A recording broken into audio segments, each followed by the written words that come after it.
બનાસકાંઠા જિલ્લા વિભાજનને લઈ ધાનેરામાં વિરોધ આજે પણ યથાવત છે।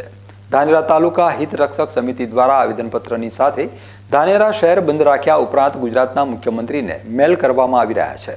ધાનેરા તાલુકામાંથી અત્યાર સુધી 5000 કરતાં પણ વધારે નાગરિકોએ ધાનેરા તાલુકાને બનાસકાંઠા જિલ્લામાં રાખવા માટેની ધારદાર રજૂઆત કરવામાં આવી રહી છે। આમ તો આજે ધાનેરા શહેર પોતાના રોજિંદા સમય પ્રમાણે બજારો ચાલુ જણાયા છે। જો કે આજના આધુનિક યુગ પ્રમાણે ધાનેરામાંથી રજૂઆત યથાવત જોવા મળી રહી છે।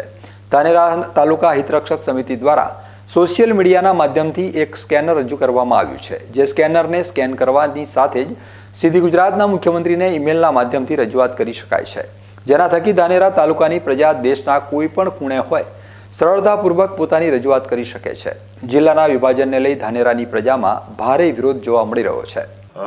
વિભાજનના જ્યારથી પણ સમાચાર હતા, ખબર હતી કે જિલ્લો વિભાજન થવાનો છે, ત્યારથી જ લોકોને આક્રોશ હતો કે વિભાજન થયા પછી ધાનેરાનું શું, ધાનેરા થરાદમાં જશે, એના માટે કરીને ખૂબ જ આક્રોશ હતો।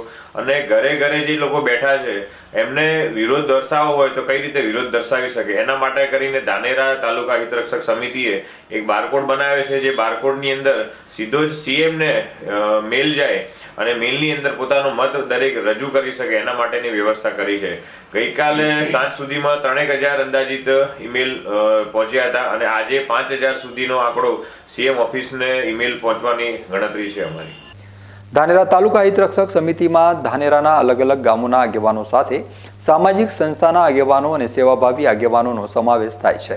જો ગુજરાતની રાજ્ય સરકાર સત્વરે ધાનેરા તાલુકાની રજૂઆતને ધ્યાને નહીં લે તો વિરોધ અને રજૂઆત યથાવત રહી શકે છે। ધાનેરા તાલુકાને બનાસકાંઠા જિલ્લામાં રાખવા માટે લોકો રસ્તા ઉપર ઉતરી ધરણા તેમજ આંદોલન કરી શકે તેમ છે। જ્યારથી બનાસકાંઠા જિલ્લાનું 2 જિલ્લાઓમાં વિભાજન થયું છે, એમાંથી એક વાવ થરાદનો જિલ્લો બનાવવામાં આવ્યો છે અને એક બનાસકાંઠા જે મૂળ જિલ્લો છે, એનાથી આખા જિલ્લાના વાસીઓ બધા ખુશ છે સરકારના નિર્ણયથી। પરંતુ જે તાલુકાનું જે સમાવેશ કર્યો છે એનાથી ખૂબ નારાજ છે। ધાનેરા તાલુકાને બનાસકાંઠા જિલ્લામાં જ રાખવામાં આવે એવી ધાનેરા તાલુકાની પ્રજા અને જનતાની માંગ છે।